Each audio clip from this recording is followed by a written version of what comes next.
ഉപയോക്താക്കളുടെ സ്വകാര്യതാ ലംഘനവുമായി ബന്ധപ്പെട്ട് വാട്സപ്പിനെതിരെ ഗുരുതര ആരോപണങ്ങളാണ് ലോകമെമ്പാടും നിന്നും ഉയർന്നത്. ഇപ്പോഴിതാ ഇത്തരം വിമർശനങ്ങൾ കൂടി ഉൾക്കൊണ്ടുകൊണ്ട് പുതിയ അപ്ഡേറ്റിന് ഒരുങ്ങുകയാണ് വാട്സപ്പ്.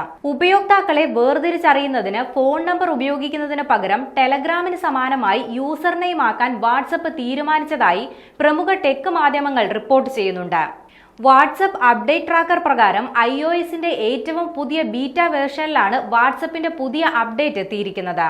ഇതിലൂടെ ഉപയോക്താക്കൾക്ക് അവരുടെ ഫോൺ നമ്പറുകൾ വെളിപ്പെടുത്താതെ തന്നെ വാട്സപ്പിൽ അക്കൗണ്ട് നിർമ്മിക്കാനും ചാറ്റുകൾ നടത്താനും സാധിക്കും. വാട്സപ്പ് നമ്പറുകൾക്ക് പകരം ഉപയോക്താക്കൾക്ക് അവർക്ക് ഇഷ്ടമുള്ള യൂസർ നെയിം തിരഞ്ഞെടുക്കാൻ സാധിക്കുകയും ചെയ്യും.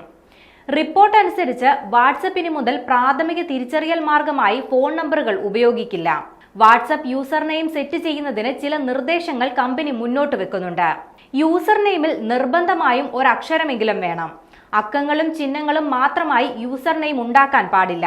ചെറിയ അക്ഷരങ്ങൾ, അക്കങ്ങൾ, പൂർണ്ണവിരാമങ്ങൾ, അടിവരകൾ എന്നിവ യൂസർ നെയിമിൽ ഉപയോഗിക്കാം.